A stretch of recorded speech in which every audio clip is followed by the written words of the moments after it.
Good morning, scholars. Today is Wednesday, April 8th. I was so excited to see all the success we had yesterday, our first day of dividing decimals, and really excited for us to continue working on dividing decimals today. As always, we need to start with some shout outs. So for some scholars who got 100% yesterday. All right, 100% shout out club representing from UNC. We had Ajane, Manuel, and Andrew. Really nice work. There were some tricky questions in there, especially some of those fill in the blank, but these scholars did not get tricked. SCU, the longest list today. Nice work. We had Amelia, Ricardo, Corday, Danya, Aiden again, and Nevaeh again. Some scholars who are up there over and over and over again. Excellent hard work, SCU. And from Duke, second day in a row, Tatiana, Camila, and Larry. Really nice work, Duke. Biggest shout out to SCU with twice as many scholars in that 100% club as UNC and Duke, but excited to see who is in there tomorrow. Yesterday, I noticed that overall we were pretty good at dividing by a decimal. Where we had the most trouble was when we had to actually fill in those blanks and say how many tenths were in a whole and how many tenths were in another number. So I know some of you already went to some math reteach today to get some extra help with that, because today our division is going to get just a little bit more tricky. So diving right in to today, we are going to start with a story problem, so you can follow along and read it as I tell the story to you. So it's a story about me. So I decide as I'm thinking about some kind of spring cleaning, sprucing up my house. I've been doing a lot of yard work with the weather being so nice. And I decide I want to paint the outside of my house. Now, when you paint the outside of your house, the easiest way to do it is you get these big buckets of paint, and you're able to keep all the paint in the buckets, and then you're able to dip your brush in and paint your house. So I'm going to be painting my house with these buckets of paint. Now, to mix the paint, I need to actually mix the paint with water. And so I have 42 and 5/10 liters of water. Now, every bucket of paint requires 5 liters of water. So for every bucket that I want to make a paint, I need to put in 5 liters of water and the paint to mix it up and have the paint. So what I want to know is if I have 42 and 5/10 liters of water and each bucket needs 5 liters of water, how many buckets of paint can I mix to paint my house? First thing we are all going to do, even before we write an equation to match the story, is we're just going to ask ourselves for a second, can I make more or less than 42 and 5/10 buckets of paint? Get that answer in your head. Can I make more or less than 42 and 5/10 buckets of paint? Great. Yes, I can actually make less than 42 and 5/10 because if each bucket needs 5 liters of water and I only have 42 and 5/10 liters of water, I can't make more than 42 and 5/10 buckets of paint. Now, if every bucket of paint only took 1 liter of water, I could make exactly 42 and 5/10, but it doesn't. It takes 5 liters. So I know that we're looking for something that is less than 42 and 5/10. That would also, 42 and 5/10 buckets, that's a lot of buckets for me to have to paint my house. So now let's move over to our scrap paper, and I want you to actually write the equation that matches the story. I'm going to put the story up in just 1 second, so you can, I'm going to leave the story up, but remember that you can use your scrap paper and you can just start by writing your equation just like you would in CGI, including a letter or a variable to show the unknown. So on your scrap paper, go ahead and write your equation that matches the story.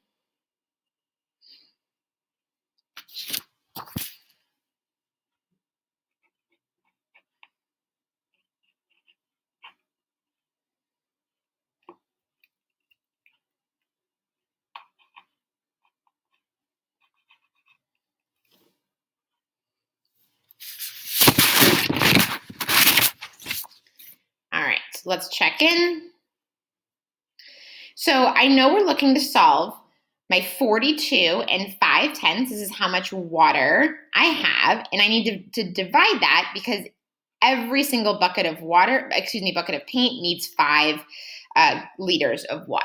So I'm going to be dividing that, and this will give me the amount of buckets of paint that I can make. And I'm just going to drop myself a little note that I know our answer is going to be less than 42 and 5/10. That makes sense when I'm dividing by a whole number. All right, next thing I would like you to do is we're going to estimate. Now, we became experts at estimating when we were multiplying decimals. I know one way I can estimate is just by dropping the decimal. And let's see if we can figure out about how many buckets of paint I can make.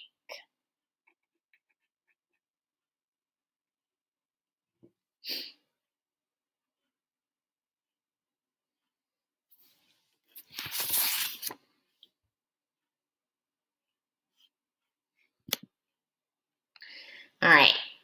To estimate this, I'm just going to drop my decimal from 42 and 5/10. So I have 42 divided by 5. Now I can estimate that. Let's see, if I count by 5s, 5, 10, 15, 20, 25, 30, 35, 40, 45. Okay, I don't quite have enough for 9. It's a little bit closer to 8. So I'm just going to say my estimate is going to be around 8. And I'll be able to make around 8 buckets of paint with my 42 and 5/10 liters of water. I have an estimate. This is a great place to start, but I really want to figure out exactly how many buckets I'm going to be able to make. So I need to be able to actually divide 42 and 5/10 by 5. But what do I do with that decimal? Okay, I want you to try this. We're going to see if we can turn our division equation that has a decimal into a division equation that doesn't have a decimal, but that stays equal to the same amount. So I'm looking for an equivalent division expression without decimals. I want you to just try this on your own, and then we'll check in and see what we got. But think about, how can you remove a decimal from one number in a division equation? This is different from estimating. I'm not just dropping the decimal and pretending it's not there, because I'm actually looking for an exact answer. What could I do to an answer, or to a number that has a decimal, to turn it into a number without a decimal while still keeping it equal to the same thing? Take just 30 seconds, see if you can come up with anything that might work.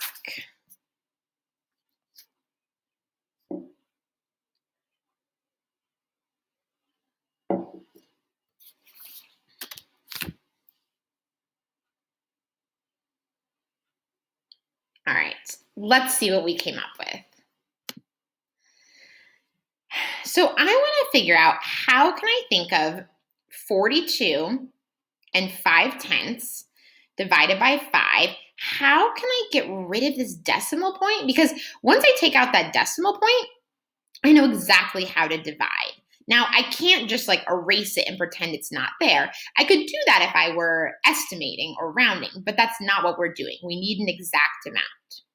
So I'm going to remind myself that this division symbol right here means exactly the same as a fraction bar.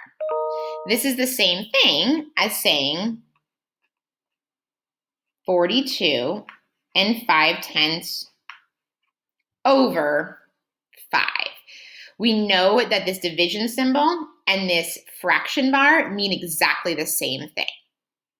Now, I'm still trying to think, okay, well, what can I do? And I'm thinking back to actually when we were adding fractions and subtracting fractions.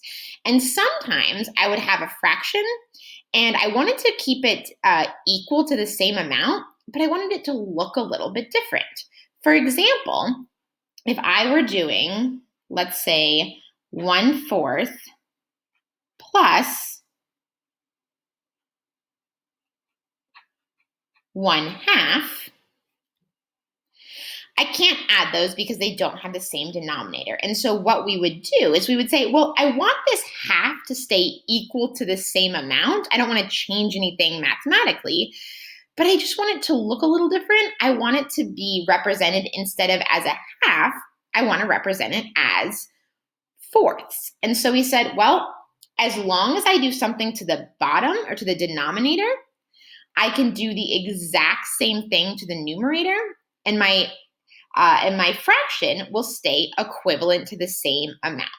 And so this was way back when, like think back to November, December, we would say, well, I'm going to multiply my denominator by 2 and my numerator by 2. And we know that works because 2 over 2 is the same as 1, and I can multiply anything by 1. And so this would help me turn 1/2 into 2/4. And now I could add my 1/4 and my 2/4 to get 3/4. So we know because I did something, or I multiplied something on the bottom and I multiplied by the exact same thing on the top, or I multiplied on the denominator and multiplied by the exact same thing on the numerator, it's like multiplying by 1. And you can multiply by 1 whenever you want, because when you multiply by 1, it doesn't change anything. And so let's see if we can put that same theory into practice with this fraction. Now, as long as I multiply both the numerator and the denominator by the same amount, I'm A-okay. I haven't changed the actual amount of the fraction. What could I multiply my numerator by that would kind of erase that decimal, that would move this decimal point over so I no longer have a decimal? How can I get this decimal point to move over? You're exactly right. I can do that by multiplying by 10. Every time we multiply by 10, our place value shifts one place over. So by multiplying 42 and 5/10 times 10, that gives me 425. I have successfully removed the decimal point. I no longer have a decimal point in this amount. Now, this will only work if I do the same thing to the numerator and the denominator. So what do I need to multiply my denominator by? Exactly right. I need to multiply it by 10. 10 over 10 is equal to 1. And so I know that this will mathematically stay the same. All right. Multiplying by 10, 5 times 10 is 50. Now, I don't really want to keep this as a fraction. I want to write it back as my division problem. So originally we started with 42 and 5/10 divided by 10. What I did is I multiplied both numbers by the same amount because we know this is the same as writing it as a fraction. I can do something to the denominator as long as I do it to the numerator. And so this is now going to become 425 divided by 50. They're equal to the same amount, but this makes it so much easier for me to divide because I know how to divide whole numbers like this. Now that we have our problem set up, we were able to take out the decimal point by multiplying both sides by the same amount, keeping that numerator and denominator the same, therefore keeping the value of the equation or the fraction the same. Now we can solve. We are experts at division. Let's go ahead and set up our big 7. I'm going to put 425 in the middle, 50 on the top, and I'm now dividing. If you are so confident in dividing, which I know most of you are, feel free to take it away and solve it on your own. If anyone needs a little refresher, I stay right up here and follow along with me. I'm thinking, what can I multiply 50 by to get me to 425? I'm going to start with 4, because I know 50 times 4 is 200. I'm going to subtract.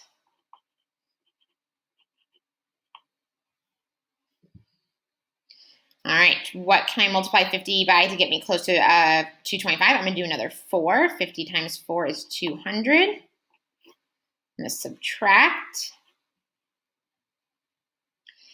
All right, and I'm left with 25. Okay, what can I multiply 50 by that would give me 25?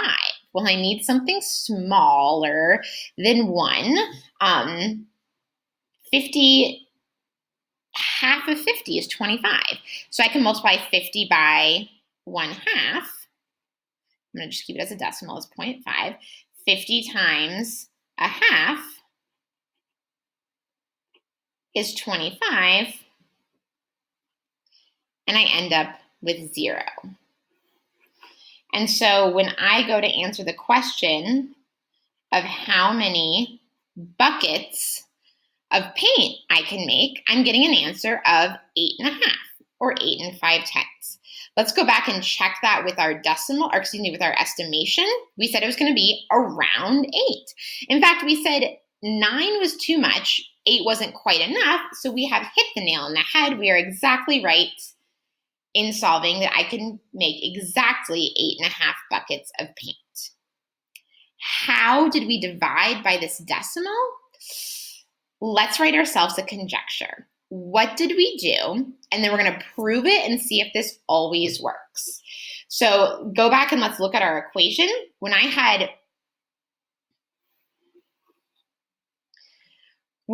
42 and 5/10 divided by 5, and I wanted to solve that without dealing with a decimal point, I was able to get rid of or remove the decimal point. Now, I did not remove the tenths place, or I wouldn't remove the hundredths place or the thousandths place. So I didn't remove the decimal number. I just took out the decimal point. I didn't just pretend it wasn't there and say, oh, it's the same as 42 divided by 5. Instead, I was able to multiply each side by 10. I know if I multiply something by 10, it's just moving it one place, moving the decimal place one place over to the right, which gave me 425. Now, this only works if we do it to both numbers, because we saw as a fraction, when we set it up as a fraction, we need to do the same thing to the numerator as we do to the denominator. So after multiplying my numerator, or my first number, by 10, we had to do the same thing to our denominator. So if I move this decimal over one place, I need to move the decimal point right here over one place, multiplying by 10, which gave me 50. I was then able to solve. Pretty cool stuff. Let's put this in writing for a conjecture, and then we'll see if we can prove it.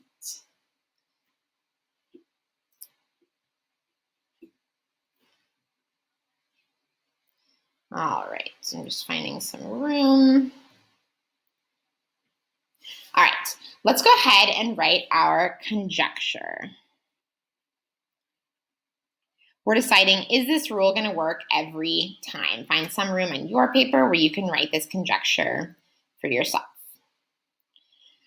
All right, so my conjecture is, when dividing by a decimal,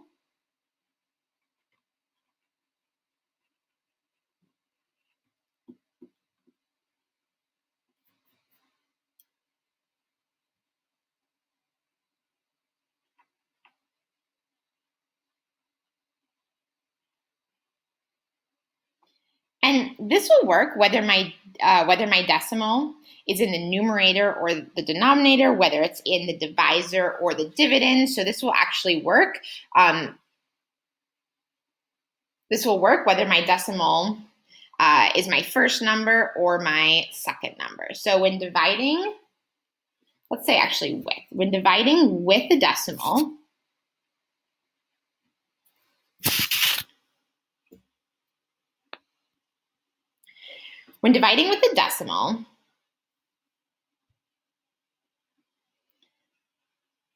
I can remove the decimal point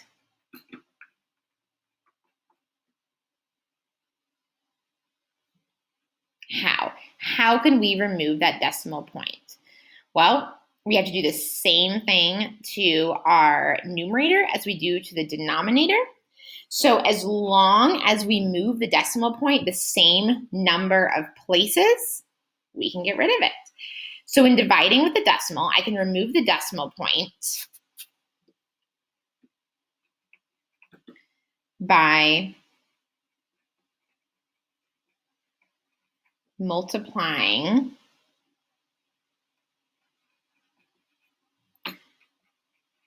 both the, we'll say, numerator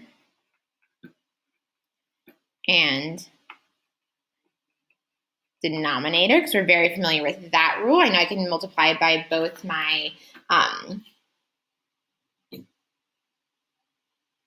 there we go.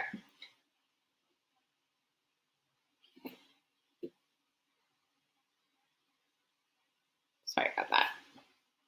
All right, there we go. I can remove the decimal point by multiplying both the numerator and the denominator by the same amount. Sorry, I realize it's a little bit tricky to see. There we go. All right, so when dividing with a decimal, I can remove the decimal point by multiplying both the numerator and the denominator by the same amount. As long as I keep it even, it's like multiplying by 1. I haven't changed the value, and this can help me shift my decimal over as long as I move it the same number of places. Okay, take a minute to make sure you have this written down in words, and then let's test this out. All right, find some new scrap paper if you need some new scrap paper. Let's take a look at our next problem. We're going to start with 924 divided by 1 and 1/10. Go ahead and copy your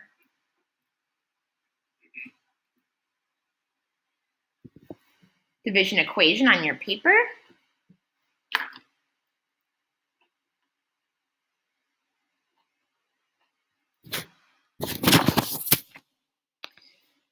All right, the first thing it asks us to do is to use estimation. About how large will our quotient be? Well, I can estimate. Here I can just drop the decimal point. This is different from actually solving. I'm just saying about how much it will be. This is not going to be my correct answer, but I can solve this by just dropping the decimal point. So if my problem is 924 divided by 1 and 1/10, to estimate, I can just drop that decimal point. 924 divided by 1. This is not the same as solving for the actual answer. But it's a pretty easy problem for me. I know this is exactly 924. And so once we actually solve, we want to double check that our answer is close to 924. Just like in our first problem, we checked that the amount of buckets of paint I could make was close to that 8. All right. Now we need to find an equivalent division expression and solve. So how can we turn 924 divided by 1 and 1/10, how can I turn that into an equivalent expression, but that doesn't have a decimal point? All right, let's start part B by rewriting it. Please make sure you're writing this along with me. This is going to be really helpful when you get to your independent practice. You're going to have questions that look just like this that are going to ask you to first come up with your estimate, in which case I shouldn't see any decimals, and then you're going to have problems that ask you to write an equivalent expression without any decimals. So let's start by writing the original equation, 924 divided by 1 and 1/10. Make sure your paper is matching mine. Now, my decimal right here, I need to somehow multiply this number by something that will help me move this decimal one place over. I know that every time I multiply by 10, I can move my decimal 1 point over, one place value over, turning this into 11. It's the same as multiplying by 10. But I can't just say this is the same as 924 divided by 11, because we know 924 divided by 1 and 1/10 is not the same as 924 divided by 11. If I multiplied by 10 and moved my decimal point over on this side, what do I need to do to my 924? The exact same thing. If we think about this as a fraction, 924 over 1 and 1/10. If we multiplied our denominator by 10, we would need to also multiply our numerator by 10, which would give us what? What would be in our numerator? Go ahead and solve. You can think of it as multiplying by 10. You can think of it as moving the decimal 1 point over. And we're exactly right. This would be the same as 9,240. So when asked to find an equivalent division expression, but one that removes the decimal point, I was able to remove my actual decimal point, but keep the exact same value by multiplying, in this case by 10, moving my decimal point one place over to the right, as long as I did it to both numbers in my division equation, both my numerators and my denominators. Now we can solve. Go ahead and solve 9,240 divided by 11. Keep in mind, I already have an estimate of about what it's going to be around, so I can use that as I'm setting up my big 7.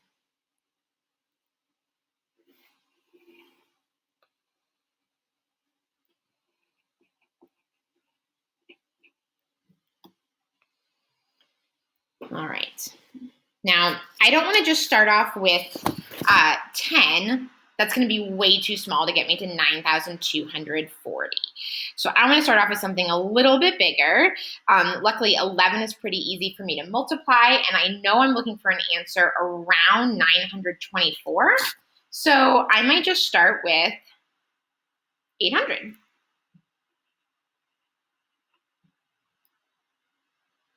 Now I know 11 times 8 is 88. I add my 2 zeros. Go ahead and finish up this division problem on your own. I'll be solving it here. You should be able to solve this on your own paper, and then we'll check in and see if we got the same thing.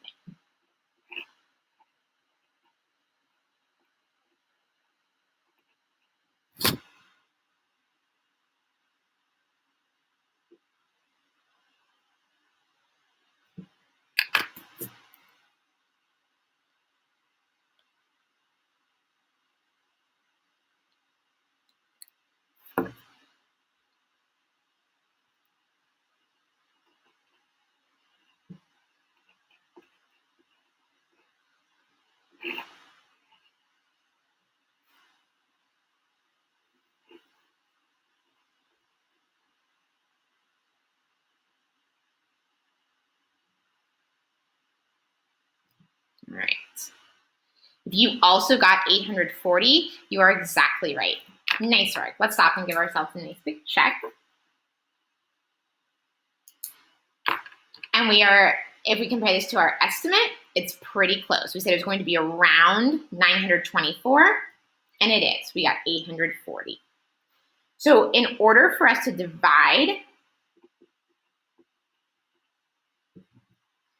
when we had a decimal, we said, I don't want to deal with a decimal point. I know how to divide when I'm working with whole numbers. So I want to essentially remove the decimal point, not by just chopping it off like we do when we estimate and pretending it's not there. That's not going to work. But instead, by asking ourselves, well, how can I turn 1 and 1/10 into a number like, say, 11 that doesn't have a decimal point? How do I just move this over to get it out of the way? Well, our answer to that was by multiplying by 10 to move it over one place. We knew if we did something on one side, which essentially was our denominator. If we think about it like a fraction, we have to also do it to our numerator or also do it to our other number in our division equation. So we multiplied our 924 by 10, moving our decimal one place over to get to an answer of 9,240, which will be the same thing when we divide it. Pretty cool stuff. All right, time for you to try some. Find some new paper. If you need some new paper, make sure you have plenty of room. Let's take a look at our next question. All right, a couple different things you need to do on this first part. Go ahead and copy down your problem, 36 and 8/10 divided by 4.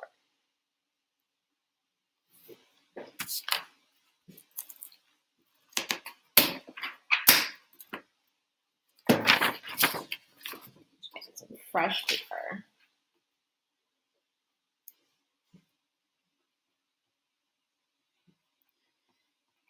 All right, the first thing you need to do is you need to estimate how large is your quotient going to be. To estimate, here's where we can just drop the decimal and say, I'm just going to say it's not there for right now because I'm just looking for an approximate number about how much it's going to be. Once you have your estimate, then you need to rewrite this as an equivalent division expression. Remember that in our last problem, when we rewrote as an equivalent division fraction, that is when we multiplied both of our numbers by 10 or moved our decimal point one place over for both of our numbers. That keeps it as the same value to get a new division equation that we're able to solve. We only had to multiply by 10 because I only needed to move that decimal point one place over. Move it over one place here. I can move it over one place here. And then we solved. We're going to take, we'll take 3 minutes and then check in with what we have. Remember that first you need an estimate. Then you need an equivalent division expression.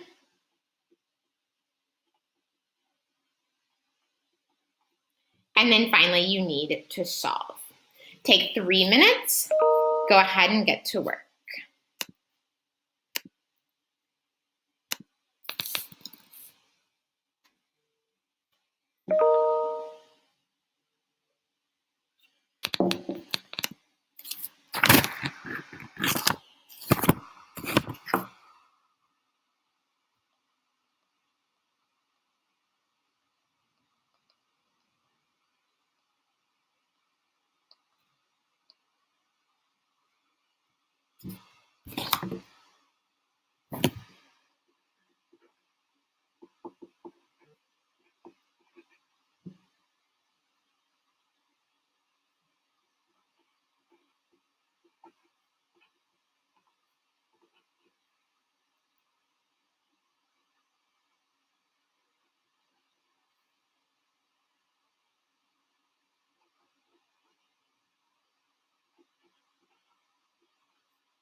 All right, we are getting close to that 30-second mark. It's okay if you're not done with all the division. Hint, there is going to be a remainder, and that's okay. By now, you should definitely have your estimate, and you should definitely have your equivalent division expression.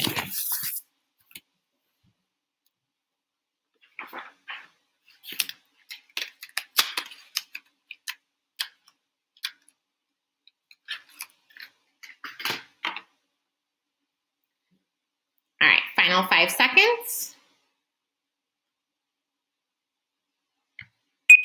All right, let's check in and see what we got. Remember, scholars, it is so important that you are writing down all of this as we go. It is not helpful for you to just sit there and watch me solve these problems. I'm actually already really good at solving these problems. This is your opportunity, just like if you were in real class, to practice solving these problems. I'm noticing that scholars who are doing the problems along with me during the video, they are those scholars getting hundreds over and over and over again, or 6s out of 7s. Every day in their independent practice. So it's so helpful when you go back to do your independent practice to have these great notes of, oh yeah, that's how this worked out. So if for any reason you didn't solve this in the last 3 minutes, if for any reason something happened where you didn't get a chance to finish it, make sure you have paper out right now and you're writing it down as we go. I'm sure everybody already finished solving it though. All right, let's take a look. We started with 36 and 8/10. We wanted to divide it by 4. First thing we did is we did an estimate. Here, it's okay for me to just drop the decimal. I'm not actually solving it. I'm just figuring out about how much it's going to be. If you didn't have an estimate written down on your paper, write it down now. My estimate was just 36 divided by 4. This is nice, really nice numbers for me because I know that right off the top of my head, 36 divided by 4 is 9. So I'm looking for an answer around 9. Not 90, not 900, not 9/10, around 9. All right, now we're ready to write our equivalent expression. Now we have 36 and 8/10 divided by 4, but I want to get rid of my decimal point. I do not just drop it off and pretend it's not there because that wouldn't give me an exact number. That would only give me an estimate. And so in order for me to move the decimal point to a place where I'm no longer dealing with a decimal amount, I moved it over one place to the right, which we know is the same as multiplying by 10. This was great news. This just gave me 368. All I did was move that decimal point over. But if I do it to one side, this would essentially be my numerator. If we think of it like a fraction, gotta do it to my other number, to the denominator. And so I can't just leave it as 368 divided by 4. Instead, I had to move my decimal point one place over, essentially multiplying by 10, which gave me 40. So I was able to turn 36 and 8/10 divided by 4 into 368 divided by 40. All I did was just move the decimal point over one place in both numbers. Pause, and if you had the correct equivalent expression, go ahead and give yourself a smiley face. If you did not have the correct equivalent equivalent division expression, write it down now. Do not just sit there. This is not the time to fold your laundry or make your bed or really even eat your lunch. This is the time to make sure that you have this down in your notes. So when you get to your independent practice and when you get to 6th grade and the rest of your life, you know how to divide by decimals. All right. Once we have something like this, we are experts at dividing. Now, I did tell you that there was going to be a remainder, so we set up our big 7. In order to divide, I started by multiplying 40 times 4, which gave me 160. I did some subtraction. I multiplied 4 by 40 again. This left me with 48. I knew I could multiply 40 by 1 to give me 40, and I was left with 8. I don't need to deal with this 8 right now. I can just leave it as a remainder. And so my total was 9. With a remainder of 8, which if we go back to our estimate, very close to what we had. Nice work. If you got 9 with a remainder of 8, give yourself a nice big check. I'm very impressed. Most important thing I want to make sure everyone has on their notes right now is that you were able to turn 36 and 8/10 divided by 4 into 380 divided by 40. That's the most important part I want to make sure you know how to do right now. All right. Excuse me. Excuse me. We're going to try another one. Excuse me. All right. Number 2, you will notice this is multiple choice. That's great. You may be able to find a really, really smart estimate for this one, but what I'm going to be checking is that you are also able to write an equivalent expression. So find some room on your paper. Go ahead and copy down the problem. 64 and 8/10 divided by 6. All right, I'm going to remove your multiple choice options for 1 second because the first thing I want to see you do is write your equivalent expression. When we say an equivalent expression, it's equal to the same amount, but it looks a little bit different because you are going to move that decimal point. Take 1 minute to write your equivalent expression.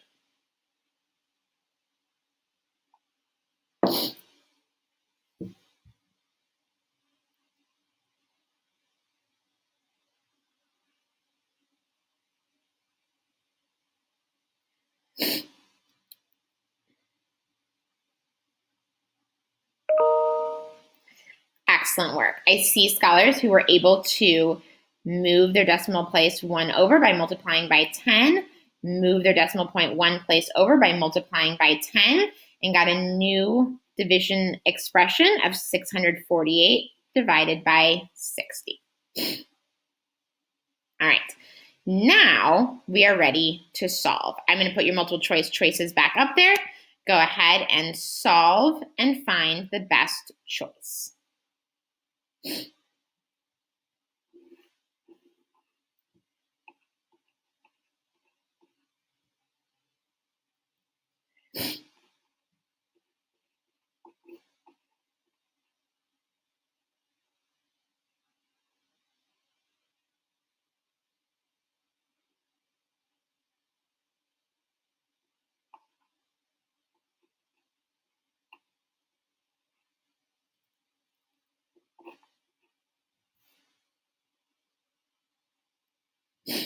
And when you're done with number 2, go ahead and move on to number 3.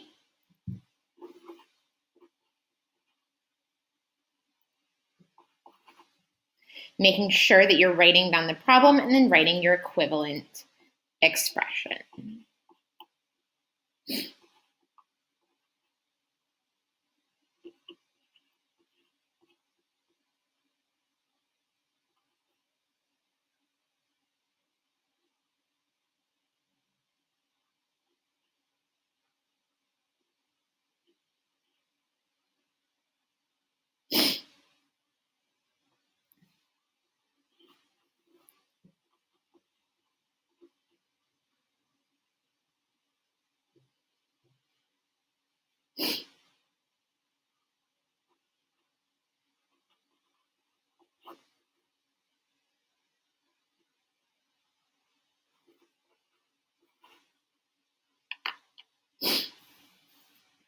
All right, 1 final minute. As a reminder, you need to be doing this math on your paper. It is not helpful to just sit there and watch me do it. Make sure you are solving these problems as well.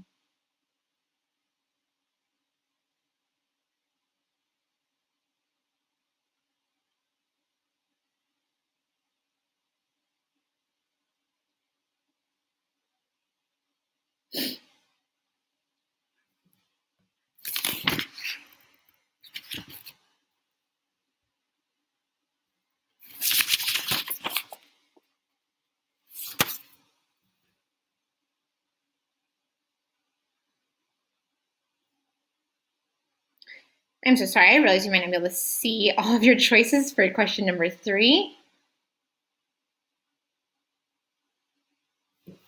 All right, final 10 seconds.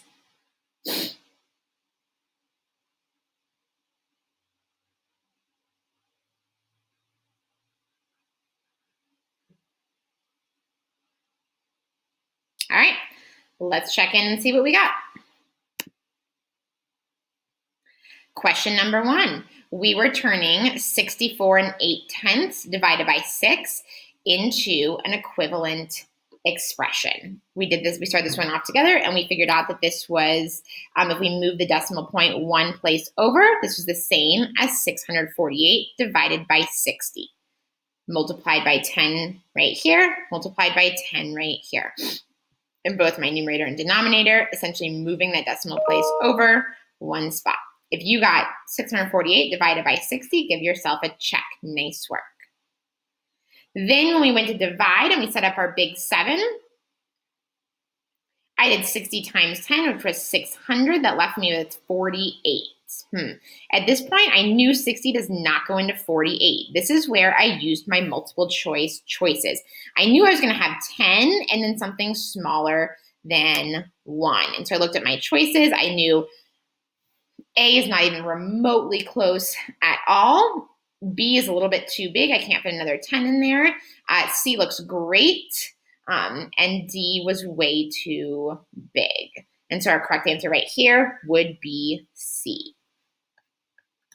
Taking a look at question number 3. If you got question C, give yourself a check. All right, next we were asked to divide 28 divided by 4/10. Wanted to move that decimal point out of my 4/10. So I moved it one place over by multiplying by 10. Got to do the same thing to our other numbers. So I moved it one place over by multiplying by 10, which gave me 280 divided by 4. If you got that, give yourself a cha-ching. Nice work. This was pretty easy division. You may have not even needed to set up your big 7. I know 4 times 70 is 280 because 4 times 7 is 28, which was exactly one of my answers. One of the ones that maybe I hid from you for a second, but it was D. So if you got D, give yourself one final check. Nice work. You had a total of 4 points today. Go ahead and give yourself a score.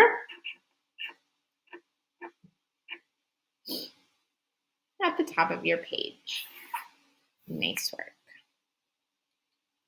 All right, scholars, I do want to share a fun fact about Watson with you before you get started on your independent work. Now, you've learned all about things that Watson does like. Today, I wanted to tell you a little bit about something he does not like, and that is mushrooms. He hates mushrooms. This is actually something Watson and I have in common. We both hate mushrooms. And so when we order pizza at my house, we can't ever, ever, ever, ever, ever get mushrooms on our pizza. Even if there's just like little tiny mushrooms, he won't eat the pizza if it's even touched a mushroom. That's how much he hates mushrooms. So we have to be very careful to never accidentally order a mushroom pizza or have mushrooms in anything because he will not eat them. I can relate. I also don't like mushrooms. You may also relate. Perhaps you don't like mushrooms. But if you're worried you might forget it, I would write it down. Watson does not like mushrooms. Ugh, I don't really like him either. Even looking at this picture of mushrooms is just reminding me how much I really don't like mushrooms. Anyways, Watson, he hates mushrooms. Bummer. He likes most other things. All right, scholars. Today, we did some really great work dividing by decimals. We were able to have a decimal in either place in our division equation, and we talked about how we could still divide by just moving the decimal out of the way by multiplying.